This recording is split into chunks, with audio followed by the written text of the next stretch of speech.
চুলের মুঠি শক্ত করে ধরে আকাশ আমার ঠোঁটে কামড়ে ধরে। দুই হাতে তাকে সরাতে চেষ্টা করছি, কিন্তু এক হাতে সে আমার কোমর ধরে রেখেছে। আমার চোখ দিয়ে টপ টপ করে পানি ঝরছে, তবুও আকাশ ছাড়ছে না। একটু পরে ছেড়ে দিয়ে এক হাতে আমার গালে চেপে ধরে বললে, আকাশ চৌধুরী, চাইলে তোর মতো 10টা মেয়ে পায়ের কাছে পড়ে থাকবে। এক ঝটকায় আমাকে সরিয়ে দিয়ে হনহন করে বেরিয়ে যায়। একদিকে এত জোরে গালে চেপে ধরায় আমার গাল ব্যথা করছে, অন্যদিকে ঠোঁটে জ্বালা করছে। মনে হচ্ছে কেটে গেছে। ইচ্ছে করছে চিৎকার করে কাঁদতে। আমার জীবনে এটা দুঃসময় হয়ে গেছে। আজ যদি আমার বাবা মা বেঁচে থাকতো, তবে এই দিন আসতো না। এসব ভেবে চোখের জলে নিজেকে ভাসাচ্ছি। ফোনে কথা বলতে বলতে আকাশ ঘরে প্রবেশ করলো। ফোনটা রেখে বলল, এসব ন্যাকামি এখানে চলবে না। তোর জীবনের সবচেয়ে বড় ভুল করছিস, তার মাসুল সারা জীবন তোকেই দিতে হবে। সত্যি বড় ভুল করেছি আমি? বাবা মার মৃত্যুর পরে মামার অভাবের সংসারে ঠাঁই মেলে আমার। তখন আমাদের কিছুই নেই। নদীর ভাঙনে বাড়ি ঘর জমি জামা সব হারিয়ে বাবা মার সাথে শহরের ছোট্ট একটা বাসায় উঠেছিলাম। সবে ইন্টারমিডিয়েট পাশ করে অনার্সে ভর্তি হয়েছি তখন। কত স্বপ্ন ছিল ডাক্তার হব, কিন্তু ডাক্তারি পড়ার আর সামর্থ্য নেই তখন। বাবা খুব কষ্ট পেতেন, কারণ ভর্তি পরীক্ষা টিকেও ডাক্তারি পড়তে পারলাম না। আমি বাবাকে সান্ত্বনা দিয়ে যাই। আমার সান্ত্বনার মাথার উপর বটের ছায়া। বাবা মা আছে আমার। ভাগ্য আমাকে কি নিয়ে খেলতে শুরু করে। একদিন অ্যাক্সিডেন্টে আমার বটের ছায়ারা চলে যায় না ফেরার দেশে। তারপর মামা ওনার বাসায় নিয়ে আসেন। মামা এক অফিসের কর্মচারী ছিলেন। কোনো রকম সংসার চলে যেত। দুই ছেলেমেয়ের খরচ চালিয়ে আমি তাদের উপর বাড়তি চাপ হয়ে যাই। মামা কখনোই কিছু বলতেন না, কিন্তু মামি, কেন চুপ করে থাকবেন? ছুটা কাজের মহিলা বিদায় হলো। ঘর ঝাড়ু, কাপড় ধোয়া, রান্না করা, বাজার করা সব এক এক করে আমার উপর পড়ে। তার মধ্যে কয়েকটা টিউশনি জোগাড় করে নেই, নিজের পড়ার খরচ জোগাড় করি। ক্লাসে তো যেতেই পারি না, শুধু পরীক্ষার সময় পরীক্ষা দিতে আসি। মামি সেটাতেও আপত্তি। যতটা সম্ভব নিজের খরচ কমিয়ে টিউশনের টাকা কিছু মামির হাতে তুলে দিই। মামি সব বুঝতেন, কিন্তু মামির উপর কথা বলতে পারতেন না। ঝাড়ি খেয়ে মুখ কালো করে বসে থাকতেন। এভাবে মামির সংসারে গায়ে খেটে পড়াশোনা করি।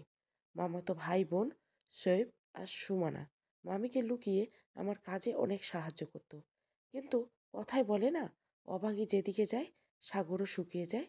আমার বেলায়ও ব্যতিক্রম হয়নি। মামার অফিস থেকে একদিন ফোন আসে, মামা খুব অসুস্থ, হাসপাতালে নেওয়া হয়েছে। মামিকে নিয়ে ছুটে গেলাম। সপ্তাহখানেক পরে মামা বাসায় ফেরেন, কিন্তু প্যারালাইজড হয়ে গেছে, পা দুটো অসাড়।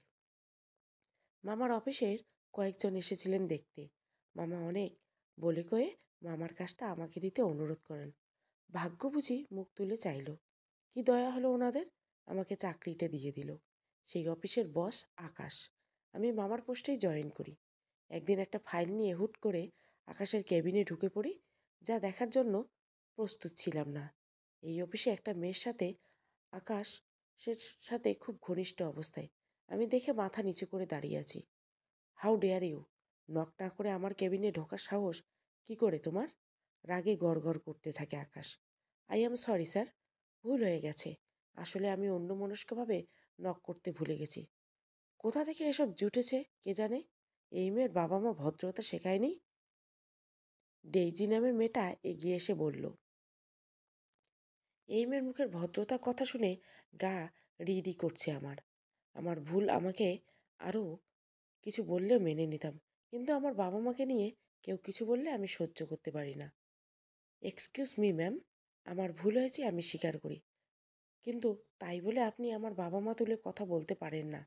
আর অভদ্রতা কাকে শেখাতে হবে সেটা তো দেখতেই পাচ্ছি। You idiot! ডেজি আমাকে চড় মারার জন্য হাত তুলতে ওর হাত ধরে ফেলি। Don't dare you! এক ঝটকায় হাত সরিয়ে দিই।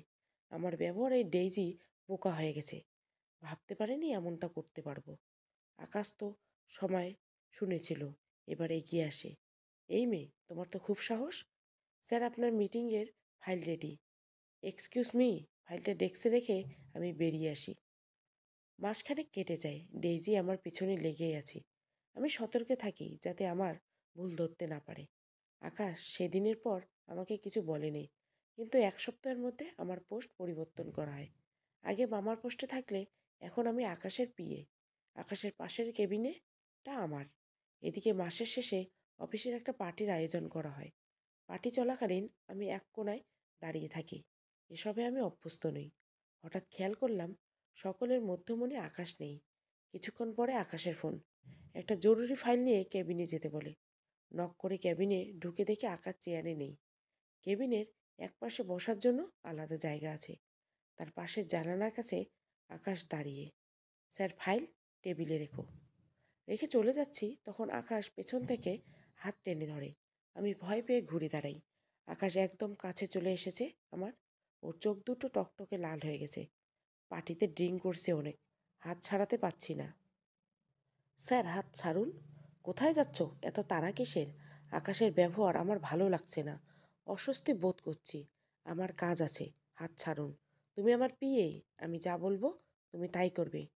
সবাই আকাশ চৌধুরীর কাছে ভিড়তে চায়, আর তুমি কেন দূরে থাকো? আকাশের আমার সামনে এলোমেলো চুলগুলো আঙ্গুল দিয়ে ঠিক করে দেয়। আকাশ স্বাভাবিক নয়, মাতলামি করছে, বেশ বুঝতে পারছি। হাতটা ছাড়ুন বলছি। আমি আরও জোর করতে থাকি। এবার আকাশ হাত ছেড়ে দিয়ে দেওয়ালে চেপে ধরে আমাকে। ভয়ে আমার হাত পা জমে আসে। আকাশ ক্রমশ তার মুখ এগিয়ে আনে।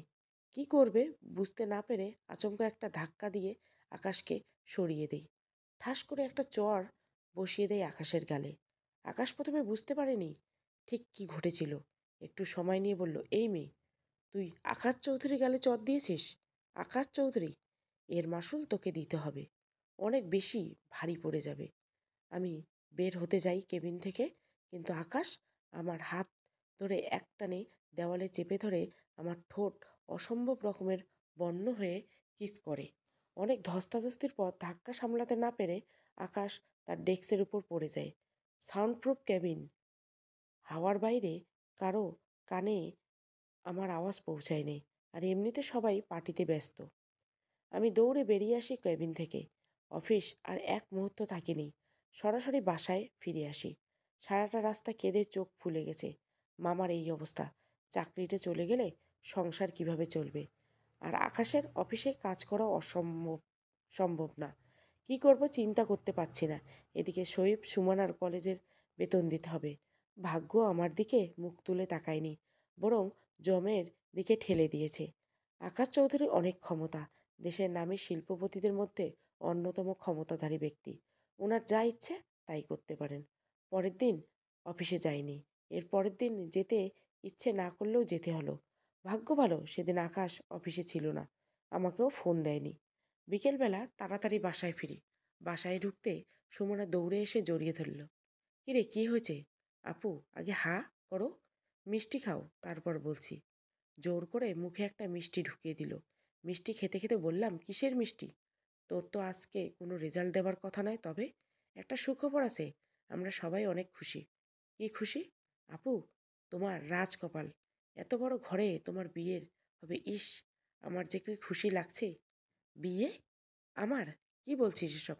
হুম, এটা তো সারপ্রাইজ তোমার জন্য। তুমি ভাবতেও পারবে না কোথায় বিয়ে হচ্ছে। তোর কথায় মাথা মুন্ডু কিছুই বুঝতে পারছে না। মামি কোথায়? মামি? মামি? আমি মামির ঘরে গেলাম। কাজল, আয় ভিতরে আয়। মামির মোলায়েম কণ্ঠস্বর কোনো আগাম ঝড়ের সংকেত দিচ্ছে বুঝতে পারছি না। কি হয়েছে মামি? তোর কি ভাগ্য রে? নইলে এমন ঘরের বউ হবি কল্পনাও করা যায় না। মামির সামনে ছোট বড় অনেকগুলো গিফট বক্স আর একটা চেক পড়ে আছে। কে এনেছে এগুলো? তোর হবু বোন নিয়েছে। ছেলেটা খুব ভালো। কে এসেছিল বলবে তো? আকাশ, তোর অফিসের বস, তোকে বিয়ে করতে চায়। কি বলছো এসব মামি? এটা কি করে সম্ভব? অসম্ভবের কি আছে? তোকে ভালো লেগেছে তাই বিয়ে করতে চাই। মামি, এই বিয়ে করা আমার পক্ষে সম্ভব না। আর মামার এই অবস্থায় আমি না থাকলে সংসার চলবে কীভাবে? সে চিন্তা তোকে করতে হবে না, আকাশ সব ব্যবস্থা করে দিবে। ব্যবস্থা করে দিবে মানে? সাহেব সুমনার পড়ার খরচ, সংসার খরচ, তোর মামার চিকিৎসার খরচ আকাশ দিবে। আর তুমি রাজি হয়ে গেলে? মামি, আমাদের কি আত্মসম্মান বোধ নাই? আকাশ চৌধুরীর টাকায় কেন আমাদের চলতে হবে? এটা কিছুতেই সম্ভব না। আত্মসম্মান? মামি গালিগালাজ করেন। বিছানায় পড়ে একজন কাতরায়, এত মানুষের খরচ কোথা থেকে আসবে? তোর বাপ এসে দিয়ে যাবে? মামি কতবার বলেছিল বাবা মা তুলে কথা বলবে না, সংসার আমি চালাবো, তোমাকে চিন্তা করতে হবে না। মামি আর কিছু বলার সুযোগ না দিয়ে চেক নিয়ে বেরিয়ে আসে। আমি বুঝতে পারছি না আকাশ কেন আমাকে বিয়ে করতে চাইছে। লোকটার প্রতি ঘৃণা ছাড়া কিছু আসে না। হাজারটা প্রশ্ন মাথায় ঘুরছে। এদিকে মামি আমার 14 গোষ্ঠী উদ্ধার করছে। আমি চুপচাপ শুনছি। মামির সাথে কথা বললেই ঝামেলা। পরের দিন অফিসে যাই। আকাশের ক্যাবিনে গিয়ে দেখি ফোনে কথা বলছে। আমাকে দেখে ফোন রেখে দিল। আরে কাজল, এসো এসো। চেকটা সামনে রেখে বললাম, এসব কি? কেন? তোমার মামি তোমাকে কিছু বলেনি? সেজন্যই জিজ্ঞাসা করছি, এসবের মানে কি? মানে সিম্পল, তোমাকে বিয়ে করতে চাই। কেন চাইছেন জানতে পারি? তোমাকে ভালো লাগে তাই। এটা যে আসল উদ্দেশ্য নয় সেটা আমি বেশ বুঝতে পারছি। Smart girl. দেখুন, এই বিয়ে করা আমার পক্ষে সম্ভব নয়। বিয়ে তো তোমাকে করতে হবে, আর সেটা 1 সপ্তাহের মধ্যে। অসম্ভব, কিছুতেই না। প্রয়োজনে চাকরি ছেড়ে দেব। গ্রান্টেড হবে না? So get ready. Akash cabin থেকে বেরিয়ে যায়। আর যাই হোক, এই লোকটাকে বিয়ে করা সম্ভব নয়। চেকটা টেবিলে রেখে চলে আসি। স্যালারি তুলতে হবে। মামার অসুস্থতায় বেশ কিছু টাকা ধার করতে হয়েছে। এদিকে সাহেব সুমনার কলেজের ভর্তি, টিউশন ফি দিতে হবে। মামার ওষুধ ফুরিয়ে গেছে প্রায়। বিল তুলতে গিয়ে দেখি আমার স্যালারি আসেনি। আমার বিল পেপার সাইন করা হয়নি। জিজ্ঞাসা করতে তারা জানায় স্যারের নিষেধ আছে, অনুমোদন করতে হলে স্যারের অনুমতি রাখবে। রাগে দুঃখে চোখের পানি চলে আসে। সারা মাস খেটে বেতনটাও পেলাম না। আবার গেলাম আকাশের কেবিনে। আকাশ নেই। আমি আকাশের পিএ হলেও গত 2-3 দিন আমাকে বেতনে তেমন কোনো কাজ করতে দেওয়া হয়নি। আকাশ একাই বের হয়ে যায়। বিকেল পর্যন্ত অপেক্ষা করার পর আকাশ আসলো। স্যার, বলো। কি সিদ্ধান্ত নিলে? স্যার, আমার বেতন আটকে আছে। আপনি অনুমতি না দিলে অনুমোদন দিব না। হবে না। যতক্ষণ আমার প্রস্তাবে রাজি হচ্ছ না, বেতন আটকে থাকবে। আপনি এটা করতে পারেন না স্যার, এটা আমার প্রাপ্য। So what? আকাশ চৌধুরী চাইলে পাবে না, নইলে পাবে না। এভাবে আমার স্যালারি আটকে রাখলে আপনি আইনি ব্যবস্থা নিব। হা হা, জোকসটা ভালো দিলে। স্যার, আমি কোনো জোকস বলিনি। আপনারা আমার স্যালারি বিনা কারণে আটকে রাখতে পারেন না। আমি আটকে রাখবো? আইনি ব্যবস্থা নাও।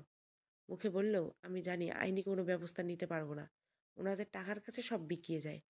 প্লিজ স্যার, এমনটা করবেন না। আমার মামা খুব অসুস্থ। সেই জন্য তো বলছি রাজি হয়ে যাও। আমি আকাশের কেবিন থেকে বেরিয়ে আসি। হাত পা ভেঙে আসছে। বেতন পেলাম না। বাসায় এসে দেখি টেবিলে কারেন্টের বিল, পেপার বিল, ডিশের বিলের কাগজ রাখা। মামি এসে বলল, তোর মামার ওষুধ আনতে হবে। আজ খাওয়ালেই শেষ হয়ে যাবে। সুমনা এসে বলল, আপু পরীক্ষার ফর্মটা ফিল আপের জন্য টাকা লাগবে। কত লাগবে? 5,000, সাথে বেতন আর টিউশন ফি সব মিলিয়ে 11,000। 7 তারিখের মধ্যে দিতে হবে। আচ্ছা, দিয়ে দিব। আমার মাথায় আকাশ ভেঙে পড়ছে। কিভাবে দিব এত টাকা? কাউকে কিছু না বলে বেরিয়ে গেলাম বাসা থেকে। অনেক জায়গায় গেলাম, কিন্তু কেউ ধার দিল না। সবার কাছে তো ধার চাইতে পারি না। যাদের কাছে পারি তারা আগেই দিয়েছে। সেগুলো শোধ হয়নি। তাও একজন কিছু দেওয়ায় মামার 1 সপ্তাহের ওষুধ নিয়ে বাসায় ফিরি। কিন্তু সারা রাত চিন্তা করে সিদ্ধান্ত নিলাম আকাশকে বিয়ে করব। যা আছে আমার কপালে, আর কোনো রাস্তা খোলা নেই। স্যার, আমি আপনার প্রস্তাবে রাজি। পরের দিন অফিসে গিয়ে আকাশকে বলে দিলাম, that's like a good girl. আমি জানতাম তুমি রাজি হবে। যাই হোক, তুমি প্রিপারেশন নাও। আমি আজই তোমাদের বাসায় যাব। আজকে আকাশের প্রস্তাবে রাজি না হয়ে উপায় নেই আমার। সাহেব সুমনার পড়াশোনা, মামার চিকিৎসা সব বন্ধ হয়ে যাবে। আমি জানি কেন আকাশ আমাকে বিয়ে করতে চাইছে, কি তার উদ্দেশ্য। আকাশের মতো ক্ষমতাবান কোটিপতির লোক যখন আমার মতো অতি সাধারণ একটা বিয়ে করতে চায়, তার পিছনে দুটো কারণ থাকতে পারে। 1, ভালোবাসা। 2, অন্য কোনো উদ্দেশ্য। 1 নম্বরটা হবার কোনো চান্স নেই, সেটা আমি ভালো করেই জানি। 2 নম্বরটাই ঠিক। কিন্তু কী উদ্দেশ্য সেটা বুঝতে পারছি না। উদ্দেশ্য যাই হোক, আমার উদ্দেশ্য ঠিক থাকলেই হবে। আমার শর্তগুলো পূরণ করতে হবে, তবেই বিয়ে। সন্ধ্যায় আকাশ সে বাসায় আসে। সাথে অনেক কিছু নিয়ে আসে। সবার জন্য কাপড় চোপড়, মিষ্টি, আরও অনেক কিছু। মামার জন্য হুইল চেয়ার। মামাকে হুইল চেয়ারে বসিয়ে ড্রয়িং রুমে আনা হয়। খুশিতে আমার চোখে পানি চলে আসে। কতদিন মামা বিছানা থেকে ওঠেনি। হুইল চেয়ার কেনার মতো অবস্থা ছিল না। অন্য অন্য খরচ চালাতে হিমশিম খেয়েছি। তার উপর টিউশনি ছেড়ে চাকরিতে ঢুকেছি, কিন্তু সারা মাস হাতে কিছুই হলো না। আকাশ মামা মামির সাথে কথা বলে। মামার অ্যাকাউন্টে এখানে বসে অনেকগুলো টাকা ট্রান্সফার করে দেয়, যাতে মামার চিকিৎসা আর সংসার খরচ ভালোভাবেই চলে। এদিকে সাহেব সুমনার হাতে একটা চেক তুলে দেয় তাদের পড়াশোনার খরচ। মামা আপত্তি করলেও মামির চোখ রাঙানিতে চুপ হয়ে যায়। কিন্তু আমার তো কিছু বলার আছে। স্যার, অনেক কিছুই তো হলো, কিন্তু দুদিন পরে কে দেখবে সংসার?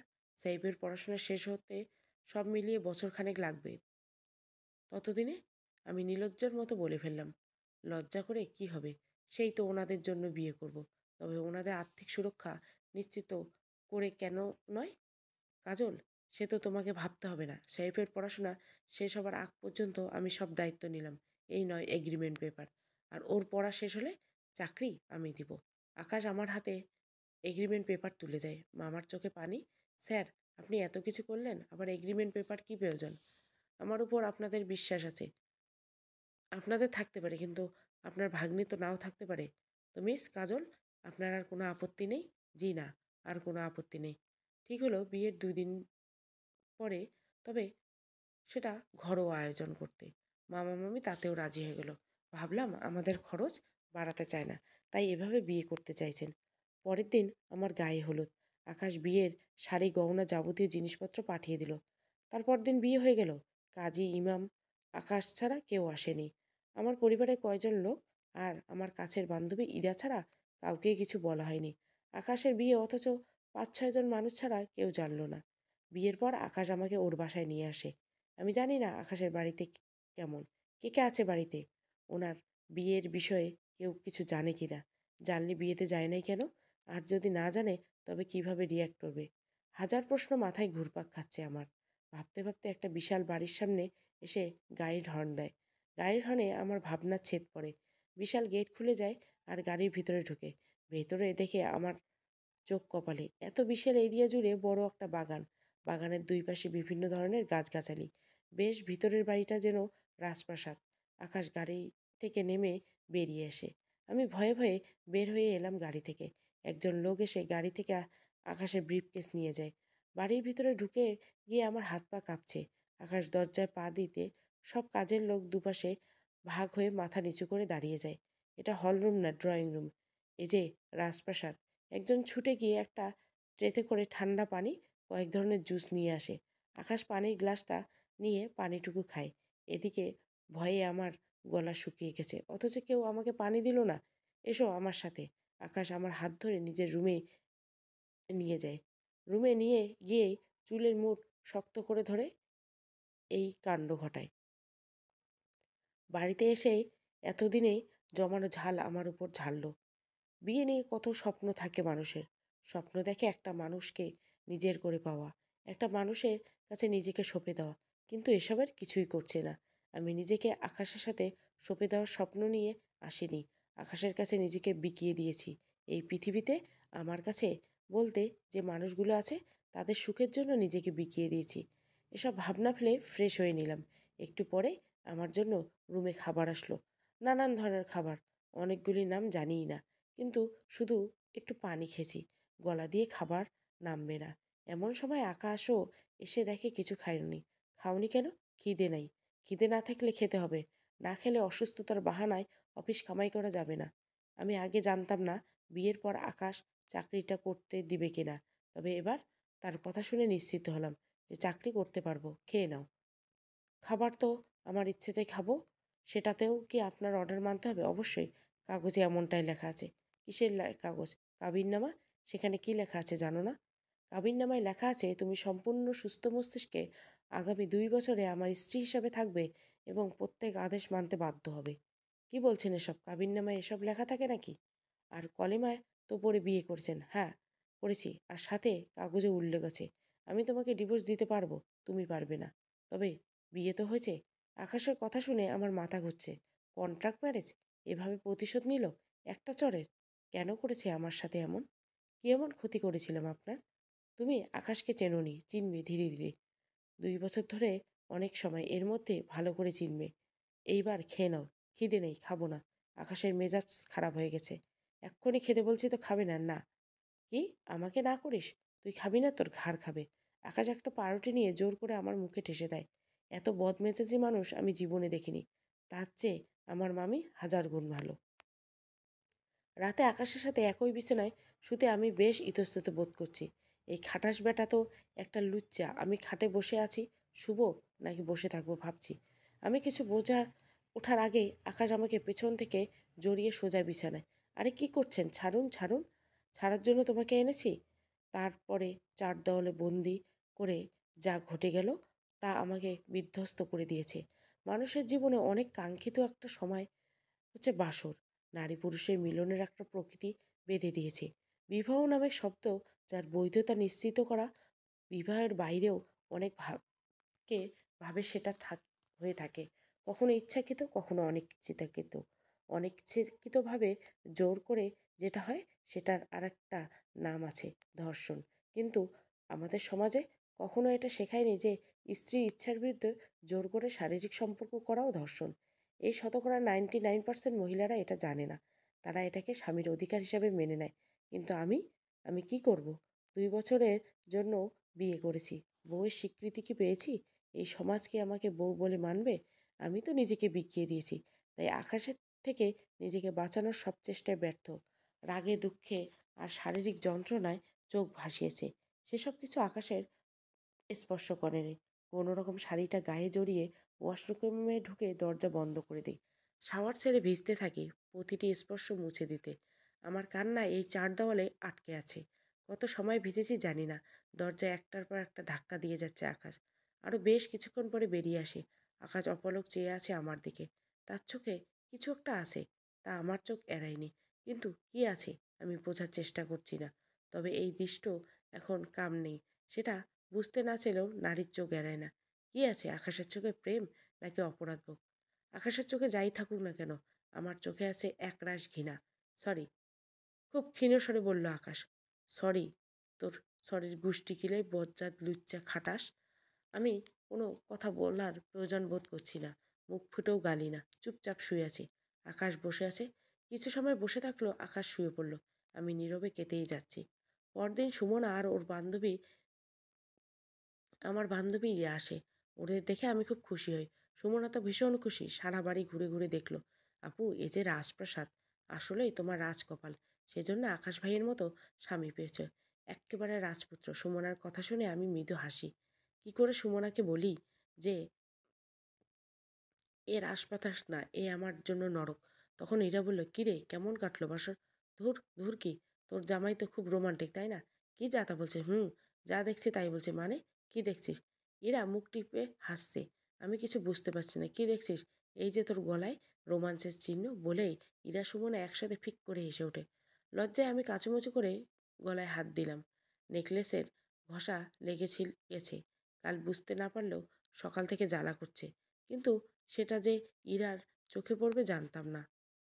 আমি বললাম, ধ্যাত, এটা নেকলেসের ঘষা খেয়েছিল গেছে। কিন্তু ইরা, তোর জামাই খুব রোমান্টিক হবে। ওমা তাই? ইস, হাউ সুইট। ইরা খুব আহ্লাদি। তবে একটা জিনিস জানিস, বিয়ের আগে যারা লুচ্চা থাকে, একটা এই বেটারাই বিয়ের পর রোমান্টিক নাম নেয়। বলেই আমি মুখ টিপে হাসছি। ইরা চোখ পাকিয়ে কিছু বলতে যাচ্ছিল, তখনই আকাশ হাসির। আরে আমার শালিকারা দেখি হাজির। জি, আমরা হাজির। আমরা আমার বান্ধবীকে নিয়ে আসছেন আর এখন আপনাদের ধরে নিতে আসছি। বুঝলাম, কিন্তু একটা সমস্যা আছে। কি সমস্যা? আসলে অফিসে অনেক কাজ পড়ে গেছে। আজকে তো যেতে পারবো না, কাল শুক্রবার। তোমরা আজকে থাকবে, কাল একসঙ্গে যাবো। আচ্ছা ঠিক আছে। ইরা সুমনা থেকে গেল। আজ আকাশ খুব স্বাভাবিক ব্যবহার করছে। ওদের সাথে অনেক গল্প করলো। আমি আগের আকাশ আর আজকের আকাশের মধ্যে কোনো মিল খুঁজে পাচ্ছি না। এত রূপ এই মানুষটার। পরদিন মামার বাসায় গেলাম। আকাশও সারাদিন আমাদের সাথেই ছিল। মামাদের সাথে আলাদা কথা বলবো সেই উপায় নেই। আকাশ ভাবছে হয়তো আমি কিছু জানিয়ে দেব, তাই কিছুতেই একা ছাড়ছে না। আমি তো এমনিতেই কিছু বলবো না। সবাই ভালো থাকুক বলে কি হবে? সবাই অযথা চিন্তা করবে। মামা আরও অসুস্থ হয়ে পড়বে। আমি তখন আকাশকে বললাম, চিন্তা নেই, কাউকে কিছু বললো না। একটু হেসে আকাশ বলল, আমি জানি তুমি বলবে না, কিন্তু সবাই বুঝুক আমি কত বউ পাগল। আমি অবাক চোখে দেখছি। আপনি আসলে কি মানুষ বুঝতে পারি না, অদ্ভুত মানুষ। আবার আমার রুম আকাশ খুব মনোযোগ দিয়ে ঘুরে দেখে। আমার প্রতিটি শখের জিনিস দেখে। আমার অনেক শখের একটা ছোট্ট লাইব্রেরি আছে। টিউশনের টাকা থেকে প্রতি মাসে কিছু বই কিনতাম। আকাশ আমার বইগুলো দেখছে। শেক্সপিয়ার থেকে শুরু করে নজরুল, হুমায়ুন বা বেশ তো ভালোই। তা তুমি অনেক বই পড়তে পছন্দ করে দেখছি, আবার কবিতারও বই দেখছি। তা তুমি কি কবিতা পড়ো নাকি? হ্যাঁ পড়ি। কেন? আকাশ কিভাবে যেন তাকিয়ে আছে আমার দিকে। তুমি সিরিয়াসলি? তুমি কবিতা পড়ো? হ্যাঁ বললাম তো পড়ি। কেন কি হয়েছে? এই যুগের মেয়ে হয়ে তুমি কবিতা পছন্দ করো? সেটাই অবাক লাগছে। অবাক হবার কি আছে? সবার পছন্দ তো একরকম না। আমি শেক্সপিয়ার পড়েছি, ওয়ার্ডসওয়ার্থ, শেলি, জর্ডান, ফ্রন্স পড়েছি। ওনাদের পড়ে যত মুগ্ধ হয়েছি, রবীন্দ্র, নজরুল, শরৎচন্দ্র পড়ে মোহিত হয়েছি। ওসব আপনি বুঝবেন না। কারণ আপনার আমার পৃথিবী আলাদা। আমাদের দুই পৃথিবীর আকাশ খুব মনোযোগী দিয়ে শুনল আমার কথা। অফিসের ব্যস্ততা দেখে বিকেলে আকাশ আমাকে নিয়ে ফেরে। আকাশের আজ মেঘ করেছে, তার সাথে বেশ শীতল করে বাতাস। শেষ বিকেলের দিকে আমি ছাদে আসি, হাতের মোবাইলে পছন্দের একটা গান প্লে করে পাশে রেখে আকাশ মেঘ দেখছি। মেঘ পিয়নের ব্যাগের ভেতরে মন খারাপের চিন্তা। মন খারাপ হলে কুয়াশা হয়, ব্যাকুল হয় চিন্তা। মন খারাপের খবর আসে, মন খারাপের খবর আসে, বন পাহাড়ির বক্সে, চৌকোনো সব বাক্সে হেথায় যেমন থাকছে। মন খারাপের খবর পড়ে, দারুণ ভালোবাসে। আকাশ পাশে এসে দাঁড়িয়েছে। ওকে দেখেও কিছু বললাম না। খুব সুন্দর তো। কি? কি সুন্দর বাতাস মেঘ কেটে কেটে যাচ্ছে, তার সঙ্গে এমন একটা গান, বেশ অন্যরকম। আগে কখনো মেঘ দেখেননি বুঝি? দেখবো না কেন? তবে এভাবেও দেখা যায় জানতাম না। আমি দেখি। আকাশে মেঘ করলে বেশ আয়োজন করে মেঘ দেখি। এমন সময় আকাশের ফোন আসে। হ্যালো? কি হলো? কথা বুঝতে পারলাম না। আকাশ ফোনটা রেখে দিল। কিন্তু ওর চোখ মুখ ভয়ঙ্কর একটা কিছু দেখতে পাচ্ছি। আকাশ এখানে 2 মিনিটের বেশি দাঁড়ায়নি, চোখ মুখ লাল করে চলে যায়। আমি হঠাৎ ওর এমন চেহারা দেখে ভয় পেয়ে গেছি। একটা মানুষ আকাশ, কখন ভালো করে কথা বলে, কখন চট করে রেগে যায় বোঝা দায়। এই বাড়িতে আসার পর আকাশের পরিবারের কোনো লোকজন কাউকে দেখিনি। অনেকগুলো কাজের লোক আছে, তারা আমাকে দেখে ভয়ে কাঁচুমুচু হয়ে থাকে। আকাশকে যে জিজ্ঞাসা করবো ওর পরিবারের কে আছে সে সুযোগও হয়ে ওঠেনি। বেশ রাতে আকাশ ফিরে আসে। আমি রুম থেকে বের হচ্ছিলাম, তখন টলতে টলতে আকাশ রুমে ঢুকলো। টাল সামলাতে না পেরে পড়তে গিয়ে আমার উপরে ঢলে পড়ে ধরে নিয়ে বিছানায় কোনো রকম শুইয়ে দিই। আমি চলে আসবো তখন আমার হাত টেনে ধরে বলল, কোথায় যাচ্ছ? এসো। কী পরিমাণ ড্রিঙ্ক করছো কে জানে। আমি কিছুতেই হাত ছাড়াতে পারছি না। উল্টে টানাটানি করতে গিয়ে হুমড়ি খেয়ে উপরে পড়ে গেছি। মদ্যপ্ত অবস্থায় আকাশ কতটা হিংস্র হতে পারে তা খুব করে বুঝলাম। মনে তীব্র কষ্ট নিয়ে তার পাশবিকতা দেখলাম। নিয়তি আমাকে কোথায় নিয়ে যাচ্ছে জানি না, তবে এটা জানি যে আকাশের হাতের পুতুল করে দিয়েছে। পরদিন ব্রেকফাস্ট করে আকাশ অফিসের জন্য রেডি হচ্ছে। সকাল থেকে কোনো কথাই বলি নেই আমার সাথে। রেডি হতে হতে বলল, তোমার আজ অফিসে যাওয়ার দরকার নেই, 2 দিন পর থেকে যাবে, রেস্ট নাও। আমি শুধু চেয়ে দেখলাম, কিছু বললাম না। 2 দিন পর আমি অফিসে আসি আকাশের সাথে। অফিস আসলাম, কিন্তু একটা অস্বস্তি বোধ করছি। আমি বুঝতে পারছি না, চারপাশে আড়ালে কানাঘুষো চলছে। দু একটা কথা যেন কানে আসেনি তাও নয়। আকাশের ক্যাবিনে যাচ্ছিলাম, কে যেন নিচু স্বরে বলছে, এসেই স্যার তো হাত করে নিয়েছে। ঠিক বলেছ, দেখেই তো মনে হয় ভাজা মাছটা উল্টাতে পারে না। আজ দেখলাম স্যারের গাড়ি করে এসেছে।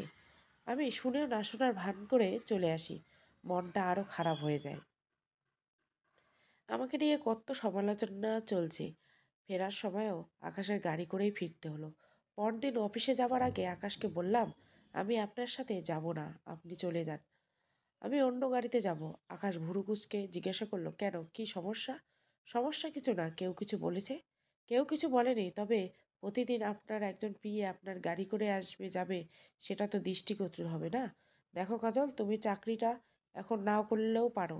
তোমার যা প্রয়োজন, যত টাকা প্রয়োজন দিতে নিতে পারো, কিন্তু আমি চেয়েছি তুমি চাকরিটা করো। তোমার নিজের জন্য না, করতে চাইলেও জোর করব না। তবে অফিস যেতে হলে আমার সাথে যাবে। অগত্যা ওর সাথে গেলাম। ডেইজির চোখ থেকে ঘৃণা আর আগুন বের হয়, সেটা আমি বেশ বুঝতে পারছি। অফিসে অন্য কেউ কিছু বলার আগে সেই কথা ডেইজি সবার কানে পৌঁছে দেয়। আর পৌঁছাবে না কেন? তার পোস্টটা তো আকাশ আমাকেই দিয়েছে। চাইলে আর যখন তখন আকাশের কেবিনে যেতে পারছে না। কিন্তু পরদিন অফিসে এসে দেখি আমার কেবিনে অন্য একটা মেয়ে। আমি ঢুকলাম, সালাম দিয়ে বলল, ম্যাম আমি তুলি, আকাশ স্যারের পিয়ে, আপনি আসুন আমার সাথে। আমি কিছুতেই বুঝতে পারছি না, মেয়েটা অন্য একটা কেবিন নিয়ে যায় আমাকে। ম্যাম, আজ থেকে আপনার কেবিন এটা। আমার কেবিন মানে? আজ থেকে আপনি কোম্পানির জিএম, তাই নতুন কেবিন আপনার জন্য। মেয়েটা খুব হাসি খুশি, দেখে বেশ ভদ্র মনে হচ্ছিল। তুলে হাসি মুখে বেরিয়ে যায়। আকাশ কি শুরু করছে, এমনিতে নানান কথা উঠছে, তার উপর এমন একটা কাজ করলো। সবাই কি ভাবছে কে জানে। আমার সাথে সাথে আকাশের কেবিনে যাই। কি শুরু করেছেন আপনি? কি করেছি? জিএম করেছেন আমাকে, মানুষ কী ভাববে ভেবে দেখেছেন? কে কী ভাবলো তাতে আকাশের কোনোদিন কিছু যায় আসেনি, আজও আসে না। কিন্তু আমার যায় আসে, আমি সাধারণ ঘরের মেয়ে, আমাকে মানুষের সামনে দাঁড়াতে হয়। দাঁড়াও, কে মানা করছে? তবে ভুলে যেও না, আমি যা বলবো তাই করতে হবে। এই লোকটার সাথে কথা বলাই বৃথা। আমার কেবিনে আসার সময় শুনলাম স্যারের বাসায় নাকি একটা মেয়ে থাকে। আমরা পরিচিত একজন নাকি প্রতিদিন দেখে, এক সন্ধ্যায় যায় আর সকালে একসাথে বেরিয়ে আসে। আরে এসব বড় লোকদের ব্যাপার স্যাপার, টাকা কোথায় কিভাবে খরচ করবে আর কাকে কোথায় রাখবে সেসব আমাদের ভাবনার বাইরে। মেয়েটা কেমন চিন্তা করছে, স্যারের বাসায় থাকে, স্যার তো বিয়েই করেনি। আরে টাকার জন্য এসব মেয়েরা সব করতে পারে। আর কিছু শোনার সাহস হয়নি আমার। বুঝতে পারছি না তারা এখনো জানে না সেই মেয়েটা আমি। এতটা জেনে গেছে, আর কয়েকদিনের মধ্যে এটাও জেনে যাবে। আর কিছুই ভাবতে পারছি না। চাকরিটা না শেষ পর্যন্ত ছাড়তে হয়। যতক্ষণ বাইরে ব্যস্ত থাকি ভালো থাকি। চাকরি ছেড়ে আকাশের প্রাসাদে বন্দি হয়ে থাকতে চাই না। দম আটকে মরে যাব। আর একটা সপ্তাহ ভালোই কেটে যায়। আকাশ এর মধ্যে এমন কিছু করে নেই। আমি অভ্যস্ত হয়ে যাচ্ছি এবারই আর আকাশের সাথে অফিসে। আরও বেশ কিছুদিন কেটে যায়। আকাশ এতটা স্বাভাবিক আগে দেখি নেই। আমার সাথে কোনো মিসবিহেভ করেনি। তারপর একদিন রাতে আকাশ বিছানায় হালকা হেলান দিয়ে বসে আছে, ঠোঁটের কোনো মৃদু হাসির আভা। আমিও বিছানায় বসে চুল ঠিক করছি। শুভ। তখন মনে হলো আমার ঘাড়ে কিছু একটা আছে। আমার হাত কাঁপতে থাকে। ভয়ে ভয়ে হাত দিয়ে ঝাড়তে আমার সামনে এসে পড়ল। আমি চিৎকার করে আকাশকে জড়িয়ে ধরি। চোখ আর খুলি না, মাকড়সা। আমি এত ভয় পাই, আমি আর চোখ খুলে দেখার সাহস করছি না। আকাশ সুযোগ বুঝে জড়িয়ে ধরে বলে, আদর খেতে ইচ্ছে করছে বল তো মুখ ফুটে বলতেই পারো। এত নাটক করে আমার বুকে আসার দরকার কি ছিল? একবার বলেই দেখতে। আকাশের কথার মানে বুঝতে না পারলেও চোখ মেলে বুঝলাম আমি ওকে এমনভাবে জড়িয়ে ধরছি। আস্তে আস্তে বললাম, নাটক মানে? আমার গায়ে মাকড়সা এটা। তাকিয়ে দেখি মাকড়সা আকাশের হাতে। আমি চিৎকার করে আরও শক্ত করে জড়িয়ে ধরি। আরে ছাড়ো ছাড়ো, দম বন্ধ হয়ে মরে যাব। এটা কি ফেলে দিয়েছি? কি সত্যি তাকিয়ে দেখি নেই। যাক বাবা, বেঁচে গেছে। এতক্ষণে মনে পড়ল আমি এখনও ওকে ধরে রেখেছি, আর লজ্জাও পেয়ে গেছি। আস্তে আস্তে ওকে ছেড়ে দিলাম, কিন্তু আকাশ ছাড়ছে না। তুমি তো ধরেই ছিলে, আমি আর ধরতে বলেছিলাম? আদর পেতে নাটক করলে। ছি, কী সব যা তা বলছেন। যা সত্যি তাই বলছি। এখন তো আর ছাড়াছাড়ি নাই। আজ এক অন্য আকাশকে আবিষ্কার করলাম। বিয়ের পর যতবার সে এসেছে প্রতিবার আমি নরকের যন্ত্রণা ভোগ করেছি, কিন্তু আজ আর তার স্পর্শে অন্য কিছু ছিল। নিজের অজান্তে আমি আবেশে বন্দি হয়ে যাচ্ছি। কি করছি আমি? মনে পড়তেই সরে যেতে চাইলাম। এই মেয়ে এত হাত পা ছোড়াছুড়ি করলে মাকড়সা লাগিয়ে দিব। এই যে ওখানে রাখা আছে। তাকিয়ে দেখি সত্যি সত্যি সাইডে টেবিলে রাখা। ভয়ে হাত পা জমে আসে। এই লোকের বিশ্বাস নেই, সত্যি সত্যি দিবে। আমার মাথা তখন অন্যদিকে যাচ্ছে। আজ আকাশের ছোঁয়ায় আমি যেন ঘরে ডুবে যাচ্ছি। সত্যি অন্যরকম ভালো লাগার ঘরে ডুবে গেলাম। সকালে যখন ঘুম ভাঙে নিজেকে আকাশের বুকে আবিষ্কার করলাম।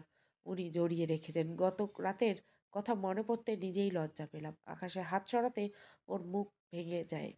আমি তড়িঘড়ি করে উঠে বসে এলোমেলো নিজেকে গুছাতে ব্যস্ত। আকাশ ঘুমু ঘুমু চোখে তাকিয়ে আছে। তাতে আমার বেশ অস্বস্তি হচ্ছে। হঠাৎ মাকড়সার কথা মনে পড়তে তাকিয়ে দেখি এখনও সেখানে আছে। মরে গেছে নাকি? কি, রাতের মাকড়সাটা নড়াচড়া করছে না, এখনও এক জায়গায় আছে, বোধহয় মরে গেছে। তোমার চিৎকার শোনার পর এটা হার্ট অ্যাটাক করে মারা গেছে নিশ্চিত। আকাশের ঠোঁটের কোণে একটা চাপা হাসি। আমার কেমন একটা সন্দেহ লাগে। উঠে এগিয়ে গিয়ে কাছ থেকে দেখলাম না, নড়াচড়া নেই। আরও ভালো করে খেয়াল করে দেখি এটা নকল। তার মানে আকাশ ইচ্ছে করে করেছে এসব। চোখ পাকিয়ে আকাশকে বললাম, আপনি আপনি ইচ্ছে করে ভয় দেখিয়েছেন এইবারে মাকড়সাটা দিয়ে? আমি মোটেও এসব করি নাই, তুমি করেছো। তুমি আদর খেতে চেয়েছো, এজন্য সব নিজে সাজিয়েছো। আর দেখো, আমার দোষ দিচ্ছ। এখন সব বুঝতে পারছি আমি। আকাশের কথা শুনে রাগে ইচ্ছে করে নিজের মাথায় নিজের চুল ছাড়ি। অফিস যাওয়ার পথে আকাশকে বেশ ফুরফুরে মনে হলো। আকাশের অনেক কিছুই এখনো আমার অজানা। কত রূপ দেখেছি এই মানুষটার। আচ্ছা, আপনার বাসায় আপনার নিজের কোনো মানুষজন নেই? কোনোদিন আপনার বাবা মায়ের কথা শুনিনি। আর একটা বিষয় খেয়াল করলাম, সারাদিন ওনাদের কোনো ছবি নেই। কেন? আমার কেউ নেই, মুখ শক্ত করে জবাব দেয় আকাশ। তারপর আর কোনো কথা বলেনি। তবে তার চেহারার রং পাল্টে গেছে, এটা চোখে পড়ার মতো। তাই আমিও আর ঘাটাইনি। হয়তো বাবা মার মতোই ওনারও শুধু শুধু মনে কষ্ট দিলাম। অফিস পৌঁছে আকাশ আমার আগে গাড়ি থেকে নেমে হনহন করে চলে যায়। তারপর যতক্ষণ অফিসে ছিল সবাই ভয়ে কাঠ হয়েছিল। যে সামনে যাচ্ছে সেই তোপের মুখে পড়ছে। লাঞ্চের আগে বেরিয়ে যায় আকাশ। অফিস শেষ হয়ে বের হয়ে দেখি আমার জন্য গাড়ি পাঠিয়েছে, কিন্তু আকাশ নেই। বাসায় ফিরেও আকাশকে কোথাও পেলাম না। এদিকে ঘন কালো মেঘ করেছে। একটু পরে ঝুম বৃষ্টি শুরু হয়। একা একা বসে আছি, ভালো লাগছে না। এ বাড়িতে অনেক মানুষ, সবাই সবার মতো কাজ করে। আকাশের রুমের এদিকে তারা একটা নির্দিষ্ট সময়ে আসে, তাছাড়াও উপরে তারা তেমন আসে না। আমি নিজে গিয়ে কখনো কথা বললে তারা খুব গুটিয়ে থাকে, এটা আমার খুব খারাপ লাগে। তারা আমার উপস্থিতিতে জড়সড় হয়ে যায়। এত মানুষের ভিড়ে আমি একা। বাবা মার কথা মনে পড়ছে। ব্যালকনিতে দাঁড়িয়ে আছি, তাও মন খারাপ লাগছে। আমি আবার অনেক গান শুনি। মনে হয় গান শুনেই বেঁচে আছি। মন খারাপ হলে আরও বেশি গান শুনি। রুমে এসে একটা গান প্লে করে ব্যালকনিতে আছি। বাইরে ঝুম বৃষ্টি, হালকা ঝাপটি চোখে মুখে লাগা। অন্যরকম একটা ভালো লাগা কাজ করছে। তখন একটা গান আমার চোখ ভিজিয়ে দিল। মম হলে বড় হয়েছি। বাবা আর্মি অফিসার ছিলেন। যখন ছুটিতে আসতেন বাড়িতে, মনে হতো আমাদের বাসায় ঈদ। বাবার আদরের রাজকন্যা আজ নিয়তির কোথায় কোথায় নিয়ে যায়। মামির সংসারে লাথি জাটা খেয়ে আজ আকাশের হাতের পুতুল। ভীষণ মনে পড়ছে বাবার কথা। কেন তোমরা আমাকে ফেলে চলে গেলে? যাবেই যদি, নিয়ে যাওনি কেন সাথে? এই গানটা আমার কলিজায় লাগছে। কাটে না সময় যখন আর কিছুতে। বন্ধুর টেলিফোনে মন বসে না, আয় খুকো আয়। হঠাৎ গানটা বন্ধ হয়ে যায়। ভেতরে তাকিয়ে দেখি আকাশ এসেছে। চোখ মুখ উস্কো খুস্কো চুল, চোখ লাল। নিজের অজান্তে আকাশের মনে কষ্ট দিয়েছে ওর বাবা মার কথা বলে। আমার ভীষণ খারাপ লাগলো। আমি আমার চোখ মুছে নিলাম। আকাশ এসে এমনভাবে হাত চেপে ধরলো, খুব ব্যথা পাচ্ছি, কিন্তু মুখ খুলে বলতে পারছি না। এই মেয়ে, তুমি নিজেকে কি মনে করো? তুমি আকাশকে বদলে দিবে, ইমোশনাল করে দিবে? No never. আকাশ যেমন ছিল তেমনই থাকবে। ব্যথায় চোখের পানি চলে আসে। আকাশ হাতটা ছেড়ে চলে যায়। আমি বোকার মতো তাকিয়ে থাকি। মাঝরাতে আমার ঘুম ভেঙে যায়, দেখি আকাশ নেই বিছানায়। ভাবলাম হয়তো ওয়াশরুমে গেছে, কিন্তু অনেকটা সময় পরেও যখন এলো না, আমি তখন উঠে গেলাম। উঠেই একটা হোঁচট খেলাম। ডিম লাইটে হালকা আলোতে দেখে আকাশ বিছানার সাথে হেলান দিয়ে ফ্লোরে দুই হাঁটুতে হাত রেখে মাথা গুজে আছে। আমি বেশ অবাক হলাম। আর কিছুতেই বুঝতে পারলাম আকাশ কাঁদছে। আমার ভীষণ মায়া হলো আকাশের জন্য। কেন জানি মনে হচ্ছে আকাশও আমার মতো অসহায়। আস্তে করে কাঁধে হাত রেখে বিছানায় কিনারায় বসালাম। আকাশ কেন কাঁদছে, কি বলে সান্ত্বনা দিব? আকাশ আমার দিকে তাকায়নি, শুধু একটু সরে এসে আমার কোলে মাথা গুজে আমাকে আঁকড়ে ধরে অবুঝ শিশুর মতো কাঁদতে থাকে। কি হয়েছে আকাশ, আপনি কাঁদছেন কেন? আকাশ কোনো কথা বলে না। আমি ওর মাথায় হাত রাখি। কি বলবো, বলার মতো কিছু পাচ্ছি না। একটা সময় আকাশ শান্ত হয়ে থাকে, চুপচাপ শুয়ে থাকে। কিছু সময় পরে আকাশ বিছানায় নিয়ে এলাম। এবারে বাধ্য শিশুর মতো এসে শুয়ে পড়ে। বেশ কয়েক মাস কেটে যায়। অফিসের লোকদের বাঁকা দৃষ্টি আমি চাকরিটা করছি। এর মধ্যে একদিন অফিসের পার্টির আয়োজন করা হলো। নতুন একটা কোম্পানির সাথে চুক্তির উপলক্ষে এই আয়োজন। সব দিক বিবেচনা করে আকাশ সন্ধ্যায় পার্টি রাখে। অফিসে আলাদা হল রুম রয়েছে, এখানে এই পার্টির কনফারেন্স হয়। পার্টিতে সবাই ব্যস্ত। আকাশও যারা নতুন গেস্ট তাদের সময় দিচ্ছে। আমি একপাশে সরে চুপচাপ দেখছি। কিছু সময় তুলির সাথে গল্প করলাম। আকাশ তুলিকে ডাকতে তুলি একটা কাজে চলে যায়। এমন সময় এই অফিসের একটা লোক এসে ওনার সাথে ডান্স পার্টনার হতে বলে। আমি খুব ভদ্রভাবে ওনাকে রিজেক্ট করি। উনি চলে গেছেন। কিছু সময় পর গেস্টের মধ্যে একজন এসে অফার করলেন, সেটাও আমি রিজেক্ট করলাম। এক্সকিউজ মি, আমি এসবের সাথে কমফোর্টেবল নেই, ধন্যবাদ। ডেজি কোথা থেকে এসে বলল, ঢং দেখে বাঁচি না, যত সব দেখাবো। স্যারের সাথে থাকতে তো লজ্জা করে না? ধোয়া তুলসী পাতা ভাব নিয়ে লাভ নেই। স্যারের সাথে যে রাত কাটাও, সেসব খবর আমরা জানি না?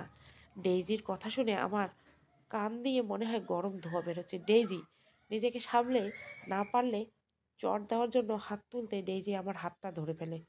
হয়েছে স্যারের রক্ষিতা, সাহস হয় কি করে তোর আমার গায়ে হাত তোলার? তখন দাঁড়িয়ে থাকা লোকটা বলে, তাই নাকি? আকাশ সাহেব পছন্দ আছে বলতে হবে, ইউ আর সো সেক্সি। তা আমি একটু পরখ করে দেখতে চাই। আকাশ সপ্তাহ সাহেব পুরো সপ্তাহ যা দেয় আমি এত রাতে তার দ্বিগুণ দেব। প্লিজ আপত্তি করবেন না। এক মুহূর্তে সেখানে দাঁড়াতে পারলাম না, মুখে হাত দিয়ে দৌড়ে বের হয়ে আসি। আকাশ কোথায় নামিয়েছে আমাকে, কষ্টে আমার বুক ফেটে যাচ্ছে। রাস্তায় হাঁটছে আর চোখ মুছি বারবার। এই ছিল আমার কপালে? আকাশ এটাই কি তবে চেয়েছিল? কিছু ভাবতে পারছি না। ইদানিং মাথা ভীষণ যন্ত্রণা করে, মাথা ঘুরায়। এখনও আমার মাথা চক্কর দিচ্ছে। এমন সময় আকাশের গাড়ির সামনে এসে থামে। আকাশ বেরিয়ে আসে, আমার হাত ধরে বলে, চলো আমার সাথে। কোথায়? অফিসে। ঝটকা দিয়ে ওর হাত সরিয়ে দেয়। রাগে আমার চোখে আগুন জ্বলজ্বল করছে। কেন? আরও ক্লায়েন্ট আছে নাকি আপনার, যারা ওনাদের সাথে রাত কাটানো অপার করে? আকাশ ঠাস করে একটা চর বসিয়ে দেয় আমার গালে। চুপচাপ আমার সাথে চলো। যাব না, আমি কোথাও যাব না। আকাশ আমার হাত ধরে টেনে নিয়ে গাড়িতে তুলতে তুলতে বলল, সবাই জানুক তুমি কে, সবার জানা পেয়েও যান। কি জানাবেন? আমি আপনার 2 বছরের চুক্তি করা বউ। আপনার ব্যবসায় যেমন চুক্তি করেন, আজ এটার সাথেও চুক্তি শেষ হলো, কাল নতুন একটা কোম্পানির সাথে। সবাইকে এটা জানাতে চাইছেন? একদম চুপ থাকো তুমি, চুপচাপ বসে থাকো। ভুল কি বলছি? তারা ভুল কিছু বলেনি। আপনার চুক্তি শেষ হলে আরেকজন আমাকে 1 মাসের জন্য চুক্তির অফার করতে পারে। একজন তো রাতের অফার করলো। এই মেয়ে চুপ, একদম চুপ, আর একটাও কথা বলবি না। আকাশ ড্রাইভিং সিটে গিয়ে বসলো। আমি কেঁদেই যাচ্ছি। আকাশ আমাকে অফিসে না নিয়ে বাসায় নিয়ে আসে। বাসায় আসার সাথে সাথে আমি রুমে দৌড়ে আসি। মাথা প্রচণ্ড ব্যথা করছে, কাঁদতে কাঁদতে কখন ঘুমিয়ে পড়ছে জানি না। আকাশ আমাকেও ডাকেনি। পরের দিন সকালে ঘুম ভাঙলো। আকাশ অফিসে যাওয়ার জন্য রেডি। আকাশকে বললাম, আমি চাকরিটা করব না। কেন? ওদের জন্য চাকরি ছেড়ে দেবে? না, আমি নিজের জন্য সিদ্ধান্ত নিয়েছি। আকাশ কিছুক্ষণ চুপ থেকে বলল, ঠিক আছে, তুমি করতে না চাইলে জোর করবো না। তারপর সে চলে যায়। লাঞ্চের পরে আকাশ ফিরে এসে বলল, তাড়াতাড়ি রেডি হয় না, একটু বেরোবো। কোথায়? এত প্রশ্ন করো না, রেডি হতে বলছি, রেডি হও। শহরের বাইরে এক শান্ত নদীর পাড়ে নিয়ে আসে আমায়। অদ্ভুত সুন্দর, শান্ত সবুজ এই জায়গায় নিমেষে মন ভালো করে দেয় আমার। যখন খুব বেশি মন খারাপ লাগে, পার্টি ক্লাব বন্ধু বান্ধব বোরিং মনে হয়, তখন এই জায়গায় চলে আসি। আপনার অনেক পছন্দের জায়গা। হুম। চুপচাপ বসে আছি গাড়ির দুজন গাছের ছায়াতে, বাতাসে প্রাণ জুড়িয়ে নদীর পানি দেখছি। আমি ভাবছি তুলির কথা। আকাশ অফিস থেকে বের হবার পরে আকাশের পিয়ে তুলি ফোন করে আমাকে। আমি ভাবছি তুলির কথাগুলো। ম্যাডাম, আপনি অফিসে আসলেন না? তুলি, আমি চাকরিটা আর করবো না। সে কি, কেন ম্যাডাম? আমি আর করতে চাইছি না ম্যাডাম। কাল যা হয়েছে তার জন্য সবাই লজ্জিত। আর আপনি যে স্যারের ওয়াইফ সেটা তো কেউ জানতো না। তবে আমি ভেবেছিলাম আপনি স্যারের গার্লফ্রেন্ড। হি হি। স্যার কালকে যা কাণ্ড করলেন, আসলে ম্যাম আপনি অনেক লাকি স্যারের মতো হাজব্যান্ড পেয়েছেন। উনি কি করেছেন? আসলে কাল যেটা হয়েছে আমি সবটা দেখেছি। যখন স্যার জানতে পারে তখন আপনি চলে গেছেন। স্যার আসার পর ওই লোক স্যারকে বলে, মিস্টার আকাশ, আপনার চয়েস আছে, বলতে হবে। আপনার মিসমিস্টেস তো জোশ। স্যার তখন ওই লোকের কলার ধরে। কি বললি? লোকটা ভয় পেয়ে যায়, বলে, আপনার অফিসের তারাই বলেছে মেয়েটা আপনার রক্ষিতা। স্যার এলোপাথারি মারতে থাকে লোকটাকে। অনেক কষ্টে স্যারকে সবাই ফেরায়। স্যার তখন অনেক চিল্লাচিল্লি করে বলে, রক্ষিতা শব্দটা কে দিয়েছে? যে রক্ষা করে সেই রক্ষিতা। কিন্তু অদ্ভুত এই সমাজ, কো ওয়াইফকেও রক্ষিতা নামে ডাকে। হ্যাঁ, কাজল আমার রক্ষিতা, কারণ আমাকে রসাতলে যাবার হাত থেকে রক্ষা করেছে। এখানে অনেক মানুষ আছে যারা আমার সুযোগ নিতে চেয়েছে, তাদের হাত থেকে রক্ষা করেছে। এটা একটা কথা কান খুলে খুলে শুনে রাখুন সবাই, কাজল আমার বিবাহিত স্ত্রী। আর যারা এই অফিসে আমাকে ব্যবহার করতে চেয়েছিল, ষড়যন্ত্র করেছিল, সবাইকে আমি চিনি। তাই আমি কোনো ব্যবস্থা নেওয়ার আগে কালকের মধ্যে স্বেচ্ছায় অব্যাহতি দিয়ে চলে যায়। আর তুলি, এখন ফাইল রেডি করো। এই চুক্তি বাতিল। যত টাকা লস হোক, এই বাস্টার্ডদের সাথে কোনো চুক্তি হবে না ভবিষ্যতে। ম্যাডাম, আমি তো হা হয়ে স্যারের কথা শুনছিলাম। আপনাকে এত ভালোবাসে। আপনাদের জুটি সেরা ম্যাডাম। আর ডেইজি সহ 2-4 জন আর চাকরি ছেড়ে চলে যেতে। থ্যাংক ইউ তুলি। তোমার স্যার এখন কোথায়? স্যার তো বেরিয়ে গেছেন একটু আগে। তুলির সাথে কথা বলার একটু পরে আকাশ এসে ওখানে নিয়ে যায়। জায়গাটা বেশ ভালো লাগছে। কি ভাবছো? আকাশের কথায় ভাবনার ছেদ পড়লো। কিছু না, দেখছি খুব সুন্দর জায়গা। কাজল, আমি যখন বুঝতে শিখেছি তখন দেখেছি আমার বাবা মা খুব ব্যস্ত। আমাকে সবাই দেওয়ার মতো ওনাদের ছিল না। চাকরদের হাতে বড় হয়েছি বললেই চলে। বাবা অফিস, ওনার ব্যক্তিগত জীবন নিয়ে, আর মা ওনার ক্লাব সমিতি আর কিছু নিয়ে ব্যস্ততা। সারাদিন শুধু ব্রেকফাস্ট করার সময় সবাইকে একসাথে দেখতাম। তখন আমারও স্কুলের তাড়া। তারপর রাতে যখন ঘুমিয়ে পড়তাম তখন ওনারা বাসায় ফিরতেন। আমার কোনো কিছুর অভাব ছিল না, যা চাইতাম তাই পেতাম। অনেক টিউটর ছিল, তারা এক একজন পরে একজন আসতেন। বাবা মা এসবের কামতি রাখেন নাই, তবে একটা বাচ্চার যে বাবা মার প্রয়োজন সেটা তারা দিতে পারেননি। তবে একজন মানুষ ছিল যাকে আঁকড়ে ধরে বেঁচেছিলাম, আমার দাদু। দাদু আমাকে সারাক্ষণ চোখে চোখে রাখতেন যাতে বাবা মার অভাব বোধ না হয়। দাদু আমার সবচেয়ে কাছের মানুষ ছিলেন। আজ প্রায় 5 বছর দাদু আমাকে একদম একা রেখে চলে গেছেন। দাদু চলে যাওয়ার আমি বেপরোয়া জীবনযাপন শুরু করি। এইসব ব্যবসা শুধু দাদুর নাম রক্ষার জন্য আঁকড়ে ধরেছি। আরেকজন ছিলেন গফুর চাচা। ছোটবেলা থেকেই দাদু আর উনি আমার সবচেয়ে কাছের মানুষ। আমি কিংবা দাদু কখনো ওনাকে কাজের লোক মনে করে নেই। আকাশের কথা শুনে কি বলবো বুঝতে পারছি না। মৃত্যু এমন একটা বিষয় যার সান্ত্বনা দেওয়া যায় না। যার হারায় সে বুঝে, আমিও বুঝি। আকাশের বাসায় শুধু ওর দাদুর ছবি কেন সেটা এখন বুঝতে পারছি, কিন্তু ওর বাবা মা, আপনার বাবা মা কি? আমার বাবা মা কেউ নেই, কেউ ছিল না, শুধু দাদু ছিল, সে হারিয়ে গেছে। আকাশের কথার কিছুটা বুঝতে পারলেও এটা বুঝলাম বাবা মার প্রতি অনেক কষ্ট এখনো ভেতরে আছে কোথাও। তাই এ বিষয়ে আর কথা বাড়ালাম না। কখন যে দেখতে দেখতে প্রায় 1.5 বছর পেরিয়ে গেছে বুঝতে পারিনি। ইদানিং শরীরটা একদম ভালো লাগছে না। কেমন লাগে সেটাও আমি নিজে বুঝতে পারছি না। আকাশ অনেক হুলস্থুল কাণ্ড বাঁধাবে, তাই ওকে কিছু বলিনি। মাথা ঝিমঝিম করে, অবশ্য মাথা ব্যথা প্রায় হয়, হয়তো এই জন্য মাথা ঘুরাই। এদিকে আকাশ অনেক ব্যস্ত হয়ে গেছে। ও দাদুর নামে একটা হাসপাতাল তৈরি করছে। অফিস, হাসপাতাল সব দিক তদারক করতে গিয়ে খুব ব্যস্ত সময় পার করেছে। সেই সকাল বের হয়, রাতে ফিরে, আর আমি সারাদিন বাসায় থাকি। মাঝে মধ্যে মামার কাছে যাই, কখনো শরীফ সুমনা আসে। এর আগে আকাশ একদিন আমার মামা মামিকে নিয়ে আসে। আমি তো খুশি হয়েছিলাম ওনাদের দেখে, কারণ আমি ভাবতে পারি না আকাশ ওনাদের নিয়ে আসবে। মামা মামিও এখানে আসে, খুব খুশি। আকাশ জোর করে 2 দিন ওনাদের এখানে রেখে গেছেন। আগে যখন অফিস যেতাম তখন এই বাসায় যারা আছে তাদের সাথে মেশার সুযোগ পাইনি তখন। এখন হাতে প্রচুর অবসর সময় থাকায় আমি সংসারের সব দেখাশোনা করতে পারছি। যারা এখানে আছে প্রত্যেকেই খুব মিশুক। আগে আমাকে দেখে একটা আতঙ্ক কাজ করতো, এর কারণ যে আকাশ, তা আমি বুঝতে পেরেছি আগে। আকাশ আগে বাসায় একদম থাকতো না বললেই চলে, কিন্তু হাসপাতালের কাজ শুরু হওয়ার আগে আকাশ বাসায় প্রচুর সময় কাটিয়েছে। খুঁটিয়ে খুঁটিয়ে দেখেছে বাগানের প্রতিটি কাজ। এতে এ বাড়িতে যেন নতুন করে প্রাণ ফিরে এসেছে। এখন অনেক ব্যস্ত, তাই যে সময় হচ্ছে না।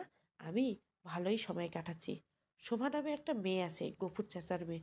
সেও এখানে কাজ করে, সবার কাজের তদারকি করে। মেয়েটা ভারী মিষ্টি দেখতে আর ভীষণ মিশুকে। আমার সাথে বেশ ভাব জমে গেছে। আজ কাঁচা আমের ভর্তা, কাল তেঁতুল, কখনো বাগানের ডাসা পেয়ারা নিয়ে আসে আমার জন্য। কেমন মায়া জড়িয়ে যাচ্ছে এই সংসারে। আকাশের প্রতি আমার ধারণা বদলে যাচ্ছে। কি জানি কেন সারাক্ষণ তার কথা মনে পড়ে। আমি কি আকাশের প্রেমে পড়ে যাচ্ছি? কী সব চিন্তা করছি আমি। আকাশকে বাধ্য হয়ে বিয়ে করছি? না, আকাশ আমাকে ভালোবাসে না। না, আমি আকাশকে। 2 বছর পূর্ণ হলেই তো চলে যাবো এ বাড়ি থেকে। আরও 3 মাস কেটে গেছে। এদিকে হাসপাতালের কাজ শেষের দিকে। আকাশের ব্যস্ততা আরও বেড়ে গেছে। ইদানিং আমার শরীরটা একটা ভালো লাগছে না। মাথা ঝিমঝিম করে, মাঝে মধ্যে বমি বমি ভাব হয়। 2 দিন বমিও হয়েছে। আর যখন আকাশ অফিসে চলে যায় খুব খারাপ লাগছিল, তাই শুয়েছিলাম অনেক সময়। তারপর যখন উঠে গেলাম মাথা ঘুরে পড়ে যাই। তখন শোভা উপরে এসেছিল। সে দেখতে পেয়ে তাড়াতাড়ি করে অন্যদের ডেকে এনে রুমে নিয়ে মাথায় পানি দেয়। কিছুটা সুস্থ বোধ করলে শোভা জোর করে ডাক্তারের কাছে পাঠায়। আমি একা যেতে পারবো না ভেবে নিজেও আমার সাথে আসে। তার চোখে মুখে খুশির ঝিলিক, কিন্তু আমার ভীষণ ভয়। শোভা যা ভাবছে সত্যি যদি তা হয় কি করব আমি? চলবে রক্ষিতা গল্প পর্ব 1 শেষ পর্ব কালকে আসবে। Thank you for watching.